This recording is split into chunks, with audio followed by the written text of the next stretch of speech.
वो थी अकीदा और निस्बत। और अकीदा और निस्बत, अगर अकायद की तरफ जाएं, मैं इस वक्त लंबी बहस में नहीं पढ़ना चाहता, अकायद वही ले लें जो हमारे अकाबर सूफिया के थे।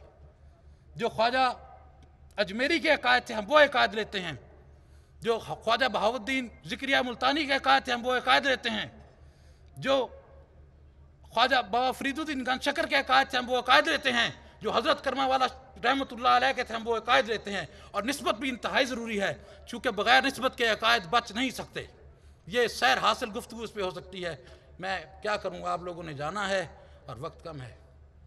दूसरा जो सतून है खानका का, जो हमें राइज करने की ज़रूरत है, देखें ये सतून टूटे तो इम्यूनिटी खानका की कमज़ोर हुई, और जब बॉडी का इम्यून सिस्टम कमज़ोर होता है तो वायरसेस हमला करते हैं।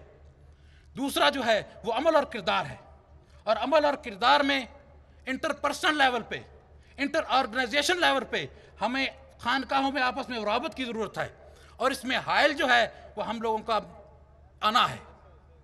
नबी अकरम सल्लल्लाहु अलैहि वसल्लम की असवा को देखते हुए अपनी अना पे दरगुजर करें, असूलों पे बात करें, एजेंडे पे बात करें। और मैं ये कहता हूँ कि कोई आदमी मुश्तरका मकसद के बगैर, कोई तंजीम मुश्तरका मकसद के बगैर इकट्ठी नहीं हो सकती। और हमारी तंजीम मशाइख की इसका जो कॉमन गोल है वो नबी अकरम सल्लल्लाहु अलैहि वसल्लम की मोहब्बत है। क्या इस पे आप इख्तिलाफ करते हैं? क्या सरकार की मोहब्बत हमारा मुश्तरका मकसद नहीं है? देखें, स्टेज पे हों या नीचे हों, आज आप बताएं कि आप शेरों की औलाद हैं, आप सादात हैं, आप खानकाहों से हैं। मैं कहता हूँ हाथ खड़े करके बताएं कि जिनका मुश्तरका मकसद सरकार की नामूस है, सरकार की मोहब्बत है। हाथ खड़े करके दिखाएं, आज ना झिझकें। देखें, अल्लाह तबारक व तआला ने जो आपको मुकाम दिया है वो नबी अकरम सल्लल्लाहु अलैहि वसल्लम के सदक़े से है, आपके तुफैल से है। और अनकरीब वो वक्त आएगा जो मौत हमें घेर लेगी। हमारा ज़्यादा वक्त गुजर चुका है, हमारा ज़्यादा वक्त गुजर चुका है। बच्चों की एजुकेशन की प्लानिंग कर रहे हैं, रिटायरमेंट की प्लानिंग कर रहे हैं, पॉलिटिकल स्केलेटन को इस्टेब्लिश करने की, पॉलिटिकल पार्टी को इस्टेब्लिश करने की प्लानिंग कर रहे हैं। क्या हमने मौत के बाद की प्लानिंग की है? मैंने एक आदमी से पूछा, मैंने कहा भाई आप प्लानिंग नहीं करते हो मौत को? उसने कहा क्या मतलब प्लान हो सकती है? We don't have control over it. मैंने कहा बात सुनो, do you believe in anything? कहता जी बिल्कुल, मैं तो क्रिश्चियन हूँ। मैंने कहा अगर क्रिश्चियन हो तो फिर भी आखिरत पे यकीन है? I think I believe so. मैंने कहा बात सुनो, अगर है ना तो फिर उसमें यह है कि दुनिया को शेप अप कर लो, आखिरत अच्छी हो जाएगी। नबी अकरम सल्लल्लाहु अलैहि वसल्लम की गुलामी कर लो, आखिरत अच्छी हो जाओगी। और ये शेरों की औलादें बैठी, ये शेरों की औलादें हैं।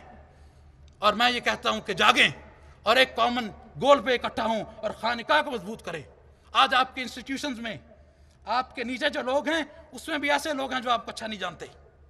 ये वजारतें नहीं रहेंगी, नबी अकरम सल्लल्लाहु अलैहि वसल्लम की गुलामी रहेगी। इंस्टीट्यूशन से ऐसे लोगों को निकालें जो नबी अकरम सल्लल्लाहु अलैहि वसल्लम के औलाद पाक के खिलाफ हैं, और इंस्टीट्यूशन से उन लोगों को निकालें जो ख़त्म नबूवत के कायल नहीं हैं, और अपने इंस्टीट्यूशन से उन लोगों को बाहर करें। और खानका अगर इकट्ठी हो जाए और अगर इनका इंटर ऑर्गेनाइजेशनल ट्रस्ट कल्चर हो जाए, ट्रस्ट डेफिसिट ख़त्म हो जाए और पैराडाइम शिफ्ट हो जाएगा, आप देखेंगे कि इंशाअल्लाह ताला दहशतगर्दी का पाकिस्तान में खात्मा हो जाएगा। क्योंकि जितना भी हम पे ये शिर्क के फतवे लगा लें, जितना भी हम पे ये जो मर्जी कर लें, किसी खानका से आज तक कोई दहशतगर्द नहीं निकला है। अल्हम्दुलिल्लाह ताला इस प्लेटफार्म में जितने लोग मौजूद हैं सरकार की मोहब्बत वाले हैं, इनमें एक भी दहशतगर्द नहीं है। हम ये कहता हूँ, मैं ये वसूख से कहता हूँ कि दहशतगर्दी हमारा काम नहीं है। हमारा हथियार नबी अकरम सल्लल्लाहु अलैहि वसल्लम की मोहब्बत है। और ऐसे प्रिंसिपल्स हैं, ऐसे प्रिंसिपल्स हैं जो जिनकी माइक्रो मैनेजमेंट भी करके बता सकते हैं। ये शायद देखने में ऐसा लग रहा हो कि ये स्टीरियोटाइप लोग हैं, ऐसी वैसी बात करेंगे, ये तो करंट नहीं है, एब्सोल्यूट हैं, इनको तो नई बात ही नहीं करनी आती। अल्हम्दुलिल्लाह ये जो चेहरे पे दाढ़ियाँ रखी हुई हैं ये इसलिए नहीं है कि ये एब्सोल्यूट हैं, ये किसी मुल्ला की वजह से नहीं है। अगर ये किसी खुश्क मुल्ला या किसी टेररिस्ट की वजह से होती तो खुदा की कसम आज मेरे मुंह पे दाढ़ी ना होती। ये नबी अकरम सल्लल्लाहु अलैहि वसल्लम की सुन्नत है, ये मौला अली की सुन्नत है, इमाम हुसैन की सुन्नत है, दादा अली हजवेरी की सुन्नत है, हजरत बाबा बहाउद्दीन नक्शबंद की सुन्नत है। ये सुन्नत है, ये सुन्नत है। और उनकी मोहब्बत में दाढ़ी रखी है। अगर किसी मुल्ला की वजह से होता हम दाढ़ी नहीं रखते, अगर किसी दहशतगर्द की वजह से होता हम नमाजें नहीं पढ़ते। मेरे आका हुसैन ने नमाज नहीं छोड़ी, इक़्तिदार छोड़ दिया। हम इक़्तिदार के भूखे नहीं हैं, हमें इक़्तिदार नहीं चाहिए, मुझे नबी अकरम सल्लल्लाहु अलैहि वसल्लम का निज़ाम चाहिए हमें। और आज मैं मुबारकबाद देता हूँ इन लोगों को, इन शेरों को, कि मेरे पीर ने तुम्हें बुलाया है। अहले दरगाह, मैं कई दफ़ा ख्वाजा बहाउद्दीन नक्शबंद, ख्वाजा बहाउद्दीन ज़िक्रिया रहमतुल्लाह अलैह की दरगाह पे जाके मैंने हाथ जोड़े हैं, मैंने वहाँ जाके बोसे दिए हैं, और मैं सिंध की दरगाहों पे जाता हूँ, मैं वहाँ बोसे देता हूँ। मैं शरकपुशी हज़रत अहमद सईद काज़मी साहब का मुतक़िद हूँ, मैं जिनकी औलाद बैठी है। मैं ये कहता हूँ कि अपनी जमातों से इन अलाइशों को ख़त्म करें।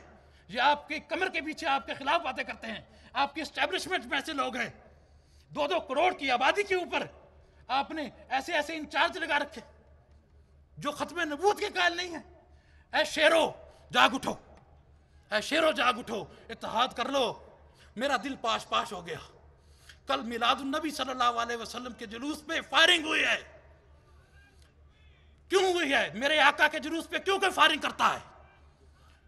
इमाम हुसैन पाक के यौम अशूर पे क्यों कोई बम फाड़ता है? ये बेगैरत खवारिज, तुम्हारा दिल अभी तक भरा नहीं है, तुम्हारा दिल अभी तक भरा नहीं है। मैं हुसैनी हूं, मैं हुसैनी हूं, आपके नस्ब से हूं, और मैं भी अवामी हूं। ये अवाम के नुमाइंदे बैठे हैं, ये भी अवाम है, मैं भी अवामी हूं। और मैं कहता हूं कि उठो, बेदार हो जाओ। मैं अपने बच्चों को देखा, एक दफ़ा मेरे 2 बेटे हैं, एक बच्ची है, मैं उनको देखा और गौर किया। मैंने कहा ये तो चले जाएंगे, इनको मौत आएगी। बड़े प्यारे लगते हैं बच्चे, छोटे छोटे बच्चे, आपके दिन हैं, आपके बच्चे हैं, बड़े प्यारे लगते हैं। मैंने इनको मौत आएगी, क्या बनेगा भाई? इनके स्कूल अभी पैदा नहीं हुए, हम प्लानिंग कर रहे हैं कौन से स्कूल में जाएंगे, कौन सी यूनिवर्सिटी में जाएंगे। भाई ये जेल में जाएगा, हार्वर्ड में जाएगा, उसमें जाएगा, इसमें जाएगा। भाई मर के क्या होगा इसका? अगर समझते हैं कि मरने के बाद कब्र में उजाला है तो नबी अकरम सल्लल्लाहु अलैहि वसल्लम से वफा कर लो, क्योंकि आज ले उनकी मदद, आज पनाह मांग उनसे, कल न मानेंगे कयामत में अगर मान गया। और आजकल दीन के ठेकेदार जो बने बैठे हैं, वो ये कुतुब फरोश नहीं है, खानकाहों वालों, आप है दीन, आपके बुजुर्गों ने मिला है। और हैल हैल दिल के लिए अब ये नज़्म बस्तो कुशाद कि संगो खिश्त मुक़य्यद है और साग आज़ाद। बाखुदा इस हुकूमत, आपको अल्लाह ने हुकूमत दी है, बाखुदा इकट्ठे हो जाएं और मशाइख निकल कर खानकाहों से अदा कर रस्म शब्बीरी कि फ़क्र खानकाही है फ़कत अंदोह दिलगिरी, तेरे दीनों वदब से आ रही है बूए रहबानी, यही है मिटने वाली उम्मतों का आलम पीर, वमा अलैना इल्लल बलाग।